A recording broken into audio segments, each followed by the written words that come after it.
Sisingayin ng mga bashers si Kailin Alcantara kung bakit di na raw aktibo sa pagbabasketball ang rumored boyfriend nito na si Kobe Paras. Pero ang katunayan, ang actress ang nag-encourage nito na maglaro na ulit dahil all-out lang naman daw ang support nito.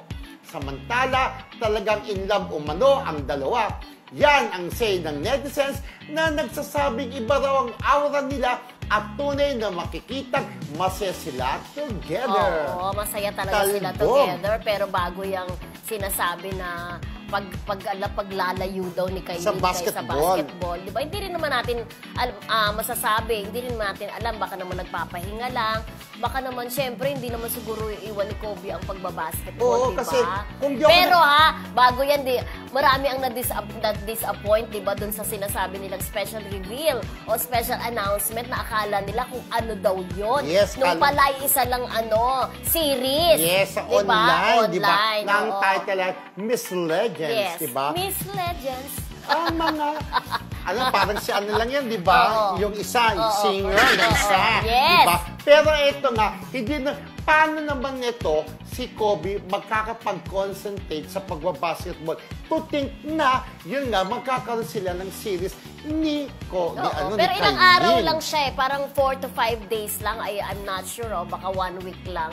Sobrang iksi lang niya. Pero di ba sobrang short series. Di ba si Kobe, PBA ba siya? Tama ba? Hindi siya sa NBA. PBA. Hindi ko alam. Basta hindi siya basta PBA. Alam ko parang NBA o ewan ko kung ano man siya. Basta I'm not sure, basketballista siya, di ba? Pero basketballista Pero siya. Natutuwa ako sa kanila mga TikToker na meron pa sila Jack and Boy, Holy, di ba? Sinong matalo, di ba? Napanood may TikTok kayo. Tapos tatagbo, tapos kakain ng pizza.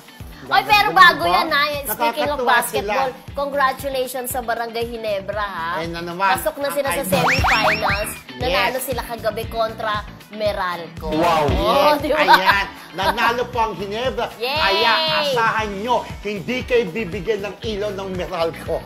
Gaganto sila. Char lang!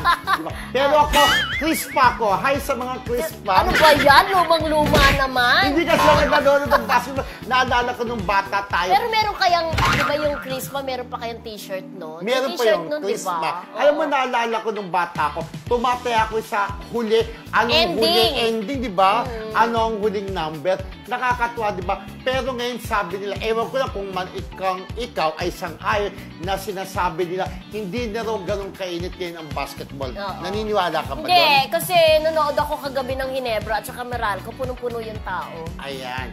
So talaga, kung di ako nagkakamali ang basketball, ang pambansang ngayon, tama ba? Pambansang laro?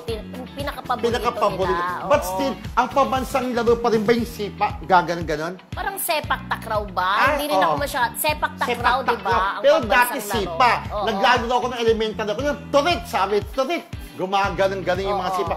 Pero yun nga, congratulations sa Barangay Ginebra ni Mildred Bacud at kanyang favorite team. Ako po, Chris Paco that time. Yan.